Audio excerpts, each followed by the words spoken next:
안녕하십니까. 한국교회를 논하다 진행을 맡은 박찬호 교수입니다. 지난 17대 국회에서 정부 입법안으로 차별금지법이 처음 발의되면서 이후 총 8차례에 걸쳐 발의됐으나 모두 제대로 된 논의도 거치지 못하고 폐기되었습니다. 하지만 또 다른 포괄적 차별금지법안이 지난달 16일 또다시 발의가 됐는데요. 보통 평등법과 차별금지법이라 하면 좋은 법안인데 왜 반대하는지, 반대하는 입장과 그 이유에 대해 궁금해하시는 분들도 계실 것입니다. 그래서 오늘 한국교회를 논하다에서는 평등법 왜 반대하는가라고 하는 주제로 함께 이야기를 나눠보고자 합니다. 오늘 함께해 주실 출연자들을 소개하겠습니다. 세계 성시화 운동본부의 김철영 사무총장님 나오셨습니다. 안녕하세요. 반갑습니다. 법무법인 INS 대표이신 조영길 변호사님 나오셨습니다. 네, 안녕하세요. 반갑습니다. 전 KBS 보도본부장을 지낸 김인영 장로님 나오셨습니다. 안녕하세요. 네, 반갑습니다. 평등법에 대한 반대 입장에서 반대하는 가장 큰 이유가 무엇인지 궁금한데요. 먼저 조용길 변호사님부터 답변해 주시기 바랍니다. 네, 법 이름이 차별금지 평등이지만 겉모습은 성경적입니다. 그러나 실제로 내용은 굉장히 반성경적인데요. 단적으로 이렇습니다. 법조문은 전부 사람들, 특히 저희가 주목하는 동성애 자나 또는 성별 전환자 이런 사람들에 대해서 차별을 막는다라는 것으로 내세우고 있지만 실제로는 그 사람들이 정신적 고통을 받으니까 동성 성행위 또는 창조 질서에 반하는 성별 변경 행위 이런 것들을 반대하면 그것이 차별이다. 그러니까 행위에 대한 성경적 가치 판단을 전하지도 말고 표현하지도 말고 가르치지도 말고 행동하지도 마라 라고 하면서 실제로 우리의 신앙과 양심의 자유를 법의 이름으로 이렇게 박탈해버리는 굉장히 악한 법이기 때문에 그렇습니다. 그래서 이 법이 통과되면 지금은 찬반의 자유가 보장되지만 찬반의 자유가 박탈돼서 옹호 지지만 하게 되고 반대하는 분들은 침묵을 강요당하는 굉장히 억압사회가 오기 때문에 저희는 반대합니다. 반대하는 사람들. 네, 그렇습니다. 그래서 사실은 겉모습과 실모습의 차이가 있어서 겉모습만 보면 지지하는데 실제 이런 자유박탈성을 직시하면 반대할 수밖에 없는 그런 모습을 갖고 있습니다. 김철영 사무총장. 네. 우리 헌법에는 이제 성별, 출신, 인종, 학력이라든가 장애라든가 이런 부분의 차별 금지에 대한 사유들을 담고 있거든요. 그러니까 평등에 대한 것이죠. 이런 부분들은 그리고 이제 또 성별이라든가 여성이라든가 노동이라든가 장애 이런 부분에 대한 개별적 차별 금지법이 이미 20여 개 이상이 만들어져 있습니다. 그런데 굳이 포괄적 차별 금지법이라는 이름으로 또는 평등에 관한 법률이라는 이름으로 이걸 제정하려고 하는 것은 사실은 과잉 입법이라 할 수 있고요. 또 특히 이제 성적 지향이라든가 또 성별 정체성에 대한 문제라든가 이런 부분까지도 차별 금지 사유에 포함시켜서 이 법안을 통과시키려고 하는 것은 어떻게 보면 사회적 합의, 우리 국민의 70% 이상이 반대하고 있는데 사회적 합의가 되지 않은 사회적 갈등을 야기시키기 때문이고요. 또 하나는 무엇보다도 동성애, 동성결혼, 또 남자 여자의 제3의 성을 인정하려고 하는 이것은 기독교적인 가치, 또 신앙의 자유, 종교의 자유, 표현의 자유를 억압하는 것이기 때문에 저희가 반대하는 것입니다. 김인영 장로님. 네. 지금 두 분이 말씀하신 대로 이 법의 실체를 알면, 문제점을 알면 언론이 다 반대를 해야죠. 그런데 언론이 그러지는 못하고 있죠. 물론 교계 언론들은 이 법의 핵심이 이 동성애와 연관이 있으니까 관련 반대 기사를 쓰고 또 관련 기획도 하고 그러지만 일반 언론들은 사실 이런 실체를 잘 몰라요. 그리고 이게 너무 묵은 문제여서 보도를 안 하는 경향이 있고 또 워낙 한국 사회에 기사가 많으니까. 근데 이제 이 실체를 알면 이건 기독교도적인 관점뿐만 아니라 일반 인들도 이 사회 윤리 도덕적 관점에서 반대 당연하고 그걸 언론이 그렇게 보도를 해야 되는데 그러지 못하고 있고 심지어 일부 이제 진보 매체성 언론이라든지 약간 정권 친화적인 언론들은 오히려 긍정적 보도를 하고 있어서 매우 심각한 문제라고 할 수 있습니다. 앞서 말씀드렸듯이 차별금지법안이 지난 17대 국회 이후로 총 8차례에 걸쳐서 발의됐지만 모두 기한 만료로 폐기되고 있음에도 불구하고 차별금지법에 대한 이 법안이 계속해서 발의되는 데는 어떤 이유가 있을 것 같은데요. 이 평등 법안의 세부 내용 중에 문제가 되는 부분들이 무엇인지 한번 짚어주시면 좋을 것 같습니다. 조영길 변호사님. 네, 계속 발의되는 이유는 먼저 설명드리면요. 사실 우리나라에서 15년 가까이 맡고 있는데 15년 가까이 맡고 있는 나라가 전 세계에서 거의 우리나라가 유일합니다. 그래서 이 법 추진이 세계적으로 확산되고 있는데요.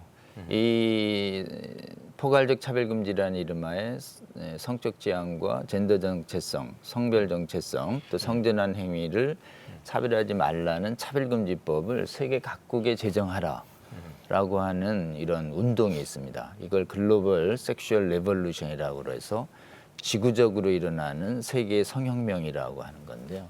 핵심적으로는 성경이 금하는 각종 문란한 성행위를 할 자유를 보장하고 반대하지 못하도록 하는 악법을 만드는 것입니다. 그래서 이 법을 각국의 국제인권이라는 이름으로 제정하라고 촉구하는 거짓 국제차별금지법 이름이 욕야카르타 원칙이라는 게 있습니다. 이 욕야카르타 원칙을 유엔의 이름과 국제연합의 이름으로 세계 각국에 강요당하는 것인데 전 세계의 주요 선진국의 통치자들과 국민들이 이 법의 겉모습에 다 속았어요. 그러니까 이게 이 법이 좋은 법 아니야? 이런 미혹이 있는 순간 이 법이 제정 시도는 계속될 가능성이 있습니다.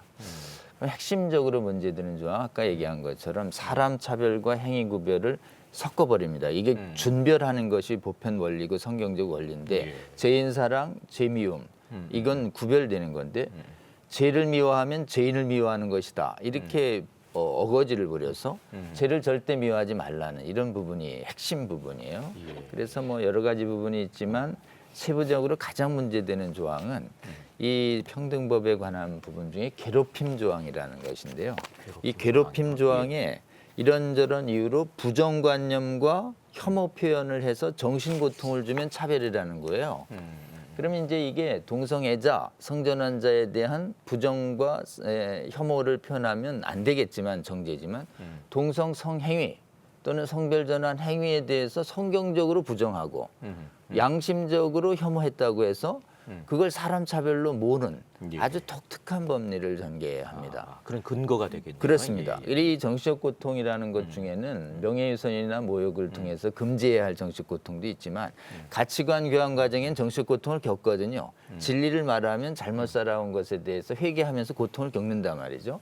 모든 정신적 고통을 금지하라는 이름하에 전도와 진리까지 그 전파를 금지하라는 진리 전파까지 금지시키라는 해괴한 법률로 수많은 선진국과 학자들이 미혹되고 있기 때문에 그렇습니다. 그래서 이 법에 나와 있는 이 정치적 고통, 이 가치관의 교환 과정에서 일어나는 정치적 고통까지 모두 금지시키면 나라가 이 차별금지 사회는 긍정적으로만 말하고 일체 부정적으로 말하지 못하게 하는 단 하나의 가치관을 법으로 강요하는 자유민주주의 사회에 있을 수 없는 전체주의적 독재가 됩니다. 그래서 이 법은 사실은 그래서 또 다른 이름은 동성애 독재, 성전환 전체주의 독재를 초래할 수 있다. 이게 가장 핵심 문제점입니다. 네. 자, 차별금지법에 대한 국회 국민청원에 또 찬성하는 그런 국민들도 있는 것 같은데요. 반대 청원이 4일 안에 10만 명이 넘었다는 것도 우리가 주시해야 할 점이 아닐까 생각합니다.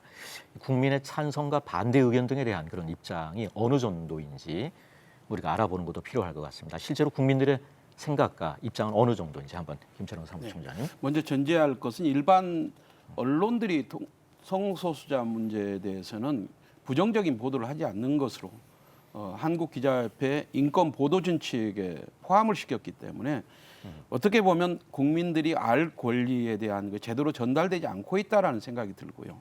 그런 차원에서 봤을 때 차별금지법, 평등법 그러면 굉장히 용어 자체가 긍정적이고 사람들에게 차별을 금지해야 되고 또 평등해야 되고 인권을 강조해야 되고 이런 것은 다 국민들이 다 긍정적이고 받아들일 수 있는 지지할 수 있는 내용인데요.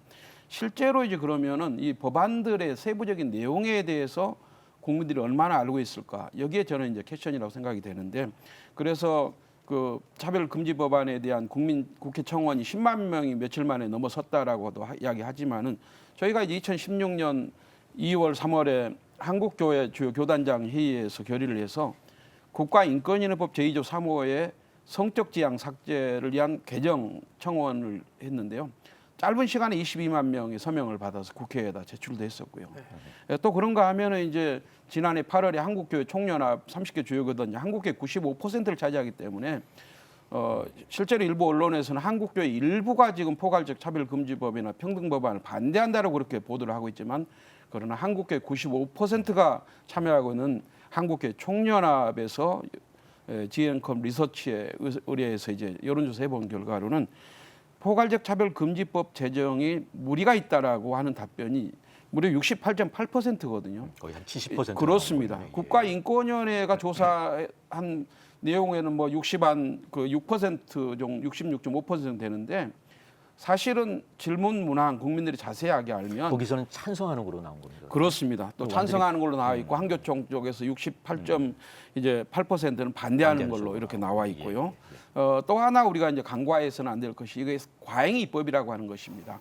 교육부가 얼마 전에 또 정의당의 장혜영 의원이 대표 발의한 포괄적 차별금지 법안에 교육이라고 하는 것이 차별금지 사유에 들어가 있는데 교육부가 공식적으로 의원실에다가 의견 제시를 했는데 거기에 이것은 교육은 합리적인 차별이다. 그리고 차별금지 사유에서 교육을 빼달라라고 이렇게 공식 요청을 했고요. 또 기업이라든가 이쪽에서는 학력과 고용에 대한 문제 제기를 하거든요. 이상민 의원이 대표 발의한 그 평등법안에 학력과 고용을 차별금지 사유에 포함시키면 고졸 출신이나 또 박사 출신이나 동등하게 페이를 지급하려고 하는 것이 과연 합리적이냐? 그렇지 않다는 것이죠. 거기에 대해서 공식적으로 기업 쪽에서도 문제 제기를 하고 있어요. 이건 곧 과잉 입법이고 신중하지 못한 어떻게 보면 국민적인 사회적 합의가 아직 이루어지지 않은 그로 인해서 이 법이 통과됐을 때는 사회적 갈등과 국론 분열이 야기될 수 있는 그런 부분이 있다고 하는 것을 우리가 좀 잘 기억하셨으면 좋겠고요. 다시 말씀드리지만은 한국교회의 일부가 포괄적 차별금지법안이나 평등법안을 반대하는 것이 아니라 한국교회 95% 이상이 반대하고 있다. 심지어는 가장 한국교회에서 진보적인 교단이라 할 수 있는 한국기독교 장로회, 목포 남부교회를 포함해서 약 150여 교회가 공식적으로 차별금지법 반대 성명까지 언론에 발표를 했습니다. 말씀 중에 인권보도준칙 잠깐 언급하셨는데 인권보도준칙은 사실 국가인권위원회가 추진해서 만들어서 이제 한국 기자협회하고 MOU를 한 겁니다. 그 어떤 강제 조항이 있는 것도 아니고 어떤 정관에 있는 것도 아니고 규정도 아니고 그런데 그게 하나 만들어지고 MOU가 만들어지니까 기자들이 더 이상 동성애에 대해서 보도를 못 하는 거죠. 법적인 그런 거는 없는데도 불구하고 그렇죠, 위축이 그렇죠. 되네요. 동성애라는 워딩 자체, 단어 자체를 못 쓰고 심지어 이제 동성애 문제로 인해서 에이즈가 이렇게 심각해도 그런 관련 보도를 일체 할 수 없는 그런 관행이 이제 굳어져 오고 있는 거죠.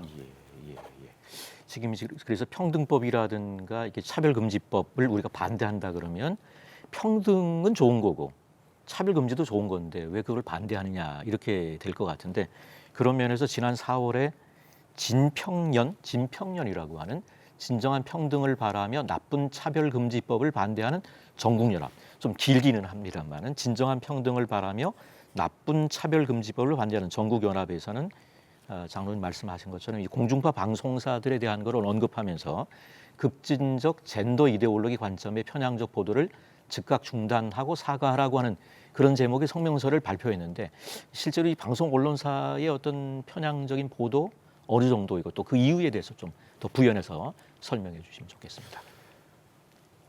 지금 정부 이전하고는 지금 많이 그런 면에서 달라진 양상을 보이고 있어요. 그래서 방송에서 어떤 가족의 형태의 다양함 이런 게 자연스러운 그런 방송도 나오고 있고 또 지금 진평년에서 지적하듯이 어떤 급진적 트랜스 젠더 이론 이런 관점을 옹호하는 이런 방송이나 프로그램을 편성을 한다든지 뭐 이런 것들이 뚜렷하게 나타나고 있죠. 특히 이제 말씀드린 어떤 진보 매체라든지 약간 정권 친화적인 그런 그 공중파 방송에서 이런 보도를 하고 있어서 관련 단체들이 가서 앞에 가서 시위도 하고 그러는데 거의 뭐 마이동풍 수준으로 이렇게 반응을 잘 안 보이고 있죠.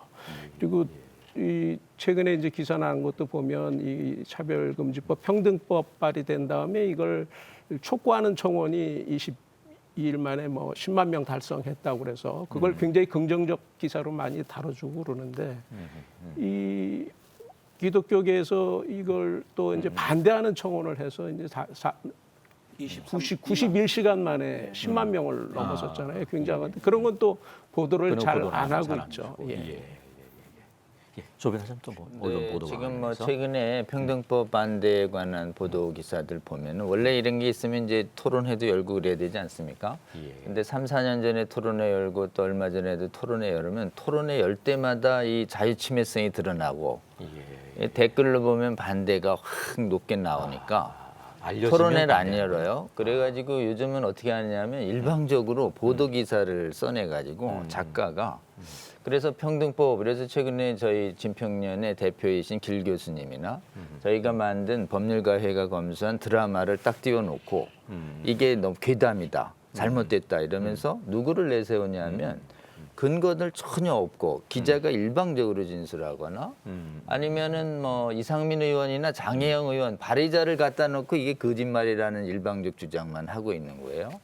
이건 방송의 공정성에서 양쪽의 의견이 첨예하게 대립되잖아요. 지금 10만 청원이 있을 정도. 이러면 양쪽 의견을 주장하는 사람들, 전문가들 데려놓고 공정하게 줘야 되는데 당사자 일방적 주장으로 사실을 오도하는 완전히 불공정한 강석 일색으로 지금 메이저 언론들이 가고 있는 것에 대해서 상당히 우려가 있고요.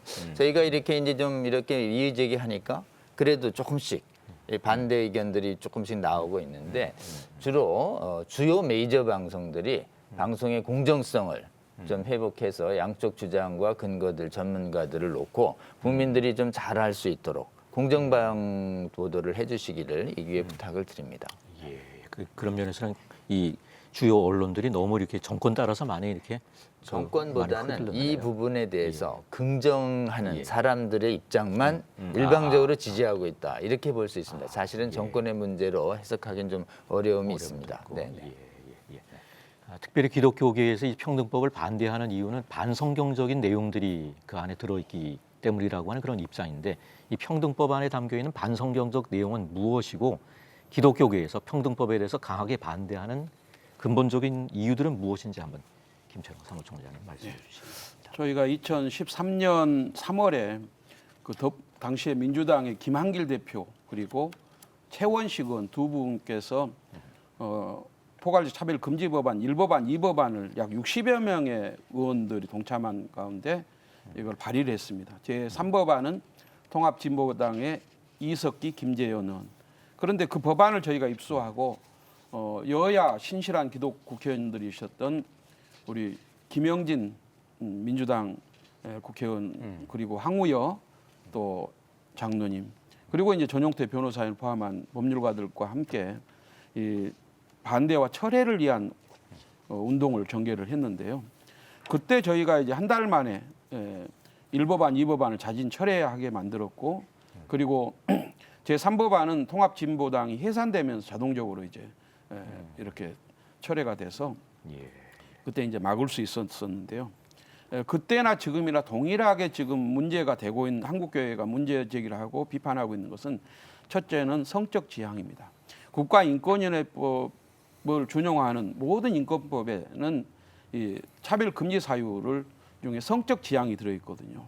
이 성적 지향이라는 건 양성애, 이성애, 뭐 동성애 모든 것을 포함하고 있는데 이 성적 지향이 삭제되지 않으면 성적 지향이 포함되면 동성애 동성결혼으로 결국은 합법화하게 되는 과정이죠.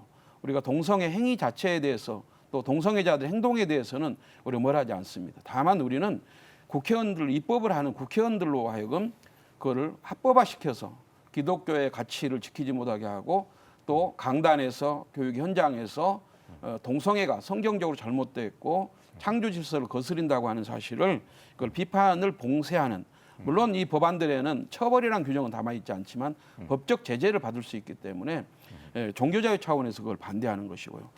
또 하나는 이제 성별 정체성입니다. 이 법안들에 보면은 남자 여자 외에 구분하기 어려운 제3의 성이라고 표현돼 있거든요. 사실은 이게 매우 심각한 것이죠. 하나님께서 남자 여자를 창조하셨고 우리 헌법 36조 1항에도 혼인의 기초는 양성평등에 의한다로 되어 있는데 양성에 대한 것이 아니고 남자 여자의 제3의 성을 인정하려고 하는 우리 사회의 시도 이것을 법으로 허용하려고 하는 것 자체가 큰 문제라는 생각이 들고요. 또 하나는 이제 이 종교적인 관점에서 보더라도 다양한 가족의 형태가 포함되어 있습니다. 이 다양한 가족의 형태라고 하는 건 물론 독신이라든가 이런 건 다 인정을 되겠습니다만은 동성애자들이 동성결혼을 헌법적으로는 신고가 못되게 돼 있죠. 불허돼 있지 않습니까? 그렇기 때문에 다양한 가족의 형태로 해서는 남자와 여자 동성애자들이 거주하는 것도 하나의 어떤 그런 세대로 가족의 형태로 인정한다고 하는 거 이거는 굉장히 문제가 있어서 반대를 하는 거고요. 또 하나는 종교가 있습니다. 종교 차별 금지 그러면 굉장히 동의하고 찬성하겠죠. 종교자를 그렇습니다. 그러나 보장할까요? 이런 예. 경우가 있습니다.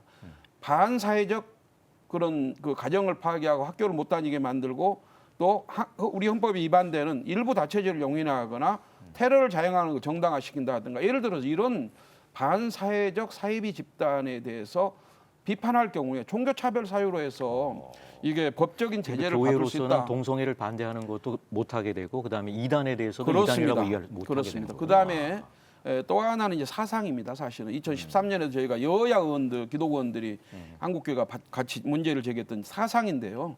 우리는 엄연히 남북 분단의 상황에서 우리 예를 들어서 김일성 주체 사상이라든가 공산주의에 대해서 뭐 이렇게 사상의 차별 금지가 가능하기 때문에 마음껏 그것을 주장하고 가르치고 강론한다 그러면 우리 안보라든가 국가의 미래가 어떻게 되겠습니까? 그래서 이런 부분까지도 우려하면서 한국교회가 이 포괄적 차별 금지 법안 또는 평등에 관한 법률을 반대하고 있는 것입니다. 이 평등법이 통과됐을 때 우려되는 점들이 어떤 게 있을까요? 네, 우리 이제 목사님께서 참청자님께서 차별금지 사유들을 다 좀 위험한 부분을 다 설명을 해주셨는데요. 이게 차별금지 영역이 이제 4가지 주요 영역이 나오는데 이상민 의원안은 모든 영역까지 돼 있어요. 그러니까 4가지 영역이 고용, 교육, 경제, 국가행정인데 이것만을 잡아도 상당히 큰데 모든 영역을 모든 해버렸으니까. 영역을요? 예를 들면은 이제 이 가정과 개인의 사적 대화까지도 이 통제가 할 수 있는 영역이 열린 거예요. 그래서 너무 영역이 넓고요. 두 번째 그런 면에서는 이전에 포괄적 차별금지법보다 조금 더 세졌습니다. 더 자유 통제적이고 고용에서 제일 주목되는 건 이제 다른 고용은 다 노동법으로 동성애자 성전환자들이 보장됩니다. 노리는 것은 교회예요. 교회에 동성애자와 성전환자들이 목사나 교회 지도급의 고용을 신청할 때 거절을 못해요. 채용 거절이나 신학교에서. 그러니까 이제 이것 때문에 신앙의 자유가 급속도로 무너지면서 해외에는 동성애자, 성전환자 목사들이 나오는 것입니다. 두 번째는 이제 이 일자리인데 이제 일자리에서의 대화도 금지되고 경제 부분도 사실은 여러 가지 부분에서 신앙의 자유가 침해되는데 대표적인 게 이제 시설이라고 그래가지고 여성 전용 시설에 육체적으로는 남성인데 나는 여성으로 주장하는 사람이 외성기를 남성기를 유지하면서 들어가는 걸 못 막습니다. 최근에 LA 찜질방 유혈 사태 사건도 그 집주인이 그러거든요. 차별금지법 때문에 이 사람 분명히 남자인데 여자라고 주장하면서 여탕 들어갈 때 못 막았다는 거예요. 막으면 차별금지가 되고 여성 전용 공간에 대한 안전권이 심대하게 침해됩니다. 사실은 제일 우려스러운 것 중에 하나는요. 교육입니다. 이 교육이 어떤 조항이 있냐면요. 교육 29조에 교육 내용 차별금지라고 그래서 성별 등 여기에 이제 성적 지향과 진정성이 들어갑니다. 혐오나 편견 교육을 금지합니다. 이게 그럼 사람 혐오나 사람 편견은 금지는 맞는데 요거 아까 얘기한 것처럼 동성 성행위와 성별 전환 행위에 대한 위험성을 얘기하고 윤리적으로 양심적으로 반대하면 그게 혐오라는 거예요. 그러면 유치원부터 모든 대학원, 대학교, 심지어 신학교까지 성경의 가르침에 기해서 동성애와 성별 전환을 어떻게 볼 것인가에 대한 부정적인 진실 교육을 받지 못하게 됩니다. 그러면 우리 미래 세대는 어떻게 되는가?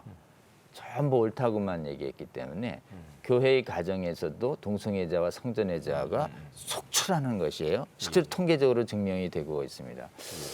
그래서 사실은 이게 전체적으로 법으로만 그런 게 아니라 사회 문화적으로 볼 때 하나님이 금하신 그런 창조 질서 위반과 음란 행위가 사회에 편만해지면서 하나님의 진리가 사회에 들리지 않게 만들므로써 실제로는 국가 사회가 심각하게 우려되고 교회는 실제로는 이 부분에 대해서 오도된 사람들에 의해서 교회가 두동강이 나고 주님의 거룩한 성전에 동성애자와 성전환자 목사들이 막 넘치는 이런 서구 사회의 꼴이 우리나라에도 초래될 수 있다. 거의 재앙과 같은 피해가 올 수 있다라는 것을 해외에서 이 법이 시행된 국가의 실행 사례가 보여주고 있는 것입니다. 그래서 우리는 사실 20년의 간격을 두고 그 피해를 보고 있기 때문에 강력하게 반대하고 있는 그러니까 것이죠. 국회의원들이 이거를 발의하는 거는 외국에서 배운 거군요, 그러니까.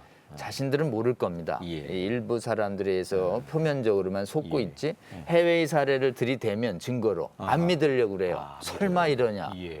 그런데 이제 점점점 알게 되면 신중으로 돌아서는 것이죠. 그래서 지금 한국교회 국회의원들이 많이 신중해진 것은 해외의 실제 사례를 저희가 많이 주장했고 문헌적으로도 이게 자유민주주의의 기초인 가치관 표현을 통제하는 법이라는 걸 드러내자 알게 된 국회의원들은 대부분 돌아섭니다. 국민들도 아직 모르는 분들이 많고 성도분들이 모르는 분들이 많은데 이 토론 통해서 그렇고 앞으로도 이 법의 실체를 알리는 활동을 계속 해가야 합니다.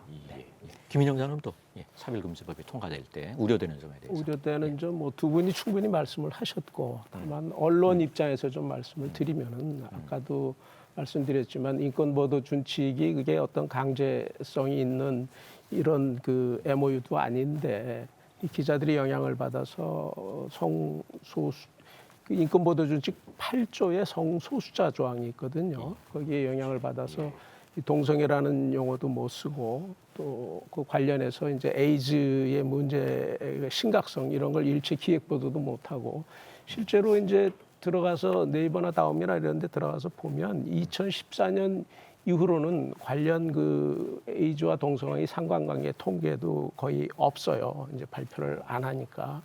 그런 정도로 이제 영향을 미쳤는데 이게 이 법이 만들어지면 그 말할 것도 없겠죠. 이런 법이 만들어지면은 모든 걸 다 혐오다 차별이다 해갖고서 다 법으로 걸 수 있는데 이 소송 만능 시대가 될 수도 있고 말씀하신 대로 그 우리 생각도 굉장히 통제를 받게 되겠죠. 이 생각할 때 이거 법에 이거 걸리는 거 아니야? 뭐 기사 자체를 쓰기가 어려운 상황이 되겠죠. 그럼 기사 한 줄 쓰려고 그러면은 아마 언론기관 같으면은 대형 법률사무소 자문 다 구하고 써야 될 정도로 이렇게 신중하게 되면은 거의 돌다리를 안 두드려보면 취재나 다 기획이나 걸리게 되는 이런데 이런 실제적으로 식으로. 어렵게 되는 거죠. 우려되는 점에 대해서도 김철영 사무총장 좀 부연해서. 저희가 이제 한국기독교 공공정책협의회 국회주창, 국가주창, 세계 성시운동부 하면서 한국교계 국회 5단체협의회를 구성해서 지금까지 국회 관계를 대체로 해왔는데요. 저희가 이제 초등학교, 중학교, 고등학교 교과서 애국에 대한 거 이런 부분들 대처를 해왔는데 최근에 지금 가장 크게 이슈로 부상한 것은 초등학교 아이들에게도 동성애에 대한 교육을 한다는 거죠. 그러니까 다름의 차원에서 이거를 이제 가르치고 있는데 이것은 그 아이들에게 애국된 가치관을 이렇게 주입을 시키는 거거든요. 그럼 이 아이들이 애국된 가치관 속에서 건강한 가정, 전통 가정, 또 건강한 올바른 성과 결혼, 가족 개념 이런 부분들이 거의 이제 이 가치관들이 애국돼서 자라게 되면 우리 사회의 미래가 어떻게 될 것인가. 더구나 이제 이뿐만 아니라 이제 저출산이 우리 국가적 최대 과제인데 이런 부분들에도 영향을 미칠 수가 있는 것이고 사실 이 법이 통과됐을 경우는 당장 이제 관련되는 건 교회거든요. 목회자들이 강단에서 교육 현장에서 동성애에 대해서 동성 결혼에 대해서 성경적 가르침에 위배된다고 강의를 했을 때 그 강의를 듣고 들은 사람 중에 수치심을 느꼈다고 생각해서 이걸 제소를 하게 되면 법적 제재를 피할 수 없는 그런 상황들이 오게 되고 또 다양한 가족의 형태로 해서 뭐 동거 가족이든 아니면은 그 동성 커플들을 가족 형태로 인정하게 되면 어떻게 되겠어요? 앞으로 한국 교회라든가 우리 사회가 그런 또 하나는 이제 차별과 관련해서 이 포괄적 차별금지법은 교육과 고용 학력뿐만 아니라 다양한 소송들이 법물처럼 터져 나올 거란 말이에요. 그건 우리 사회에 굉장히 악영향을 미치는 국론 분열과 사회 갈등을 야기시키는 법이기 때문에 이런 피해를 우리는 미리 예언에 막기 위해서 이걸 반대 운동을 하는 거죠. 이 평등법을 이미 합법화한 나라들이 있을 텐데 그 나라들의 이제 나타나는 어떤 문제점들이 조금 언급하셨는데 그 어떤 문제들이 드러나고 있는지 좀. 요약해서 말씀드리면은 이제 영국하고 스웨덴 그리고 미국에서 이 법이 제정됐을 때 이제 동성 성행위와 성전환에 대해서 복음적인 가치 신념을 말하고 전파하고 가르친 사람들은 문화 전 영역에서 심각한 탄압을 받고 있습니다. 예를 들면 이제 교사로 같이 가르친다, 교수다, 동성애 피해를 강단과 교사에서 계속 징계를 먹고 쫓겨나요. 그런 다음에 이제 평신도들이 동성애 결혼 축하 케이크 거절한다고 막 천문학적인 손해배상을 당하고 있는 것이에요. 예? 그러니까 동성 결혼 축하한다는 결혼 축하 케이크를 거절했다는 이유로 지금 미국에서 살벌한 소송이 몇 년간 제기되고 있는 것입니다. 그리고 이제 뭐 수많은 또 형사 재판도 있고 노상 체포도 있고 구금 사례도 있고 전도자들이 노방 전도자들이요. 그래서 해외 사례들을 보면 야 이게 진짜 심각하다는 것을 인식하지 않을 수가 없는 것이고 우리나라는 그거보다 더 심각한 게 무슨 뜻인가 하면요. 우리나라 법에요. 특별히 이 법에 방송 서비스 이용 차별 금지 조항이 들어가 있습니다. 그러면 지금 이런 것처럼 인터넷과 유튜브에서 동성애 반대 또 이 성별 전환 반대, 이단 반대를 못 해요. 정신 고통 주기 때문에. 그런데 우리 법에는 다른 나라에는 이런 조항 없는데 우리나라에는 특별히 악의적 손해배상, 징벌 손해배상이 들어가서 기본적으로 무제한이고요. 상한이 없습니다. 그런데 최소한을 정해놨어요. 500만 원. 악의적일 때. 상한선은 없고 이제 미니멈 500만 원. 정신적 고통에 대해서. 그러면 이제 유튜브 조회수가 지금 뭐 1000만, 10만, 100만, 1000만도 가는 시대인데 야, 우리 저 동성애 반대 발언을 한 저 목사와 저 교회를 집중적으로 조회하고 집중적으로 정신적 고통을 호소한 다음에 특정한 변호사한테 위임장을 몰아서 집단 소송이 제기 가능한 거죠. 그러니까 우리나라에서도 이 소송이 되면은 동성애나 성별 전환이나 아까 얘기한 이단의 문제나 사상 문제에 대해서 정신적 고통의 위자료를 제기하는 집단 소송이 제기되면 이 법 앞에서 경제적으로 감당할 만한 데는 없기 때문에 반대 영상들이 다 내려질 것이고 침묵이 강요되는 사회가 올 것이 분명하고 이 법에 대해서 위험을 감수하는 분들은 막 경제적 파산이 계속되는 이런 모습을 보게 될 가능성이 아주 높고 이것에 대해서 수많은 법률학자들과 또는 법률가들이 위험을 경고했는데 JTBC 방송에서는 당사자인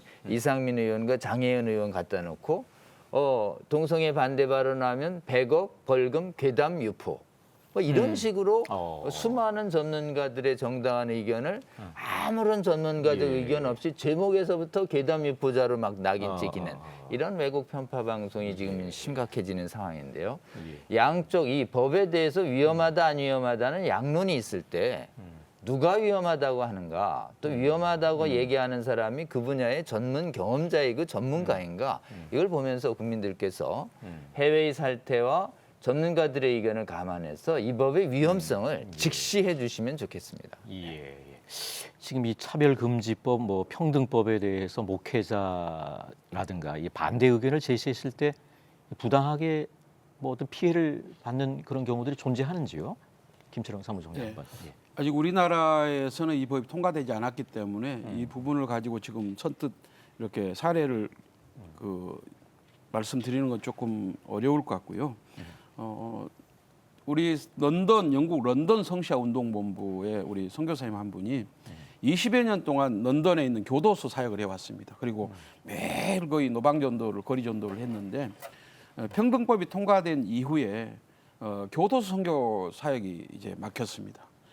그리고 또 런던 거리에서 이렇게 복음을 전하면서 동성애 이야기만 나오면 제재를 당하는 그래서 그런 경우가 있고요. 또 미국에 아주 유명한 전 세계적인 그런 강연가이자 저술가가 계시는데 그분이 몇 년 전에 한국에 와서 이제 대학생 선교단체 사역자들 대상으로 강의를 세미나를 열었는데 이 건강한 성, 결혼 이런 부분 언급을 하면서요.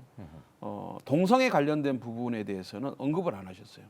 그때는 좀 의아하게 생각을 했는데 알고 보니까 미국에서 이미 동성애에 대해서, 동성 결혼에 대해서 많이 허용하고 이렇게 하다 보니까 그거를 공식적으로 언급하지 않는 것을 알게 됐고요. 이런 부분들이 앞으로 우리 한국 사회에서도 비일비재하게 일어날 수 있는 그런 여지가 있고 또 우리가 이제 거리에서 노방전도를 하더라도 그런 부분도 사실은 또 이제 제재를 받을 수 있겠다는 생각이 들고요. 지난 6월 30일에 영국의 그 감리교 총회가 버밍엄에서 총회를 열어서 동성 결혼을 인정하는 그런 결의를 했거든요. 거기에 대해서 아일랜드의 교회들은 이제 반대 입장을 했는데 감사하게도 한국의 우리 감리교회 이철 감독 회장님께서는 영국은 그러할지라도 우리 한국은 감리교는 동성 결혼을 인정할 수 없다라고 한 걸 천명을 하셨고요. 그래서 이런 부분들을 볼 때 우리 한국 교회는 차별금지법, 평등법안에 대해서 정말 기독교 가치 또 종교의 신념, 종교적 신념을 지키기 위해서라도 우리 사회 국민 통합과 사회 갈등을 예방하기 위해서라도 다음 세대를 위해서라도 반드시 막아야 된다는 입장입니다.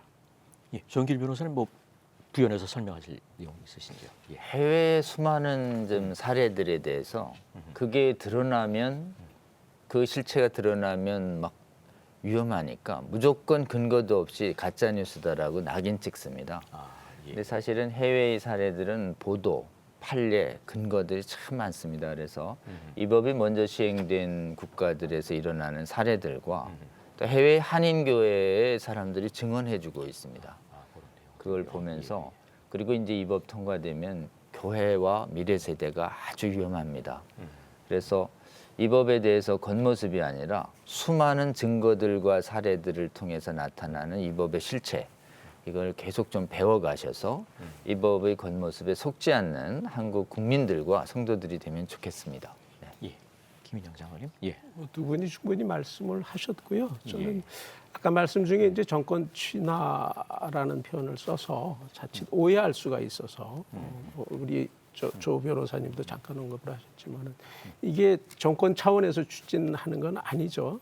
당론으로 채택한 것도 아니고 다만 당론으로 채택이 되면은 굉장히 끔찍한 결과를 우리가 예상할 수 있겠죠. 그러지 않기를 바라는 겁니다. 다만 당론으로 정권 차원에서 추진하는 건 아니지만 그 방송사의 정부의 영향을 많이 받는 이 방송사들은 어떤 생각의 흐름이 방송을 기획하고 제작하는 이런 생각의 흐름이 약간 현 정부의 어떤 그 생각의 흐름과 일치하는 그런 차원에서 이제 자율적으로 방송을 만드는 거지 오해의 소지가 있어서 제가 잠깐 설명하고 갑니다. 예.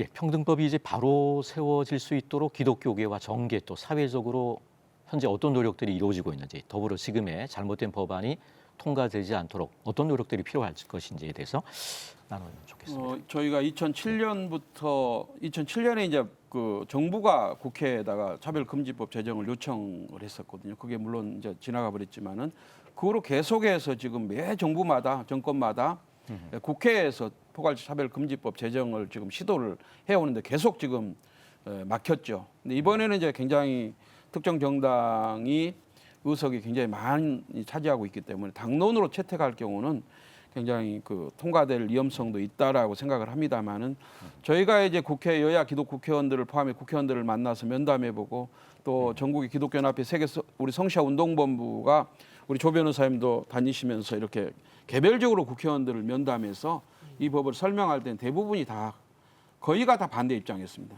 민주당의 텃밭인 호남에 있는 국회의원들도 2019년 12월 달에 국가인권위원회법 제2조 3호의 성적 지향 삭제 개정 저희가 이제 운동을 했을 때 43명이 서명을 했는데요. 그중에 전남의 지역구 국회의원 2분도 여당 민주당이죠. 민주당 의원 2분도 발의에 참여할 정도로 이 법안을 자세히 알면은 여기에 대해서 이제 반대할 수밖에 없고요. 그런 부분이 있고 저희가 지난 7월 19일 날 원래는 한국교계국회 평신노단체 협의회가 주최하고 한기총, 한교연, 한장총, 한교총이 포함한 세기총이 포함된 모든 한국 연합기관이 전체에서 교단장 총무들 초청해서 이 법안의 문제점을 설명하고 공동 입장을 천명하려고 했는데 코로나19 사회적 거리두기 4단계 조치로 인해서 연기가 됐는데요. 또 그 집권 여당 안에서 여수 지역구 의뢰 국회의원이시고 장로님이시고 법조인 출신이신 김혜재 장로님께서 지난해부터 시작해서 국회 안에서 이 포괄차별 금지법의 문제점을 다루는 그런 그 토론회를 지금 준비를 하고 있습니다. 그래서 8월 말쯤에 지금 예정을 하고 있는데요. 그를 계기로 해서 보다 아주 공식적으로 집권 여당 안에서 차별금지법, 평등법에 대한 문제점을 인식하고 소개하고 대처하는 그런 운동이 전개될 걸로 기대하고 있습니다. 예, 맞습니다. 오늘 한국교회를 논하다에서는 평등법 왜 반대하는가라는 주제로 귀한 말씀들을 들어보았습니다. 아마도 시대의 변화에 따라 평등법을 찬성하는 입장에서는 계속해서 차별금지법이 통과되도록 더욱 강한 노력들이 이어질 것이고 반대하는 입장에서는 이전보다 더 많은 싸움과 노력들이 필요하리라 예상됩니다. 무엇보다 국민에게 올바른 진실을 알리는 것에 힘쓰는 것이 중요하다는 것을 새삼 기억하게 됩니다. 또한 우리의 다음 세대들이 건강한 법으로 보호받을 수 있음을 기억하고 지혜를 모아야 할 때인 것 같습니다. 이를 위한 한국교회 성도 여러분의 많은 관심과 기도를 부탁드리며 한국교회를 논하다 오늘 순서 여기서 마치도록 하겠습니다. 시청해 주신 여러분 고맙습니다.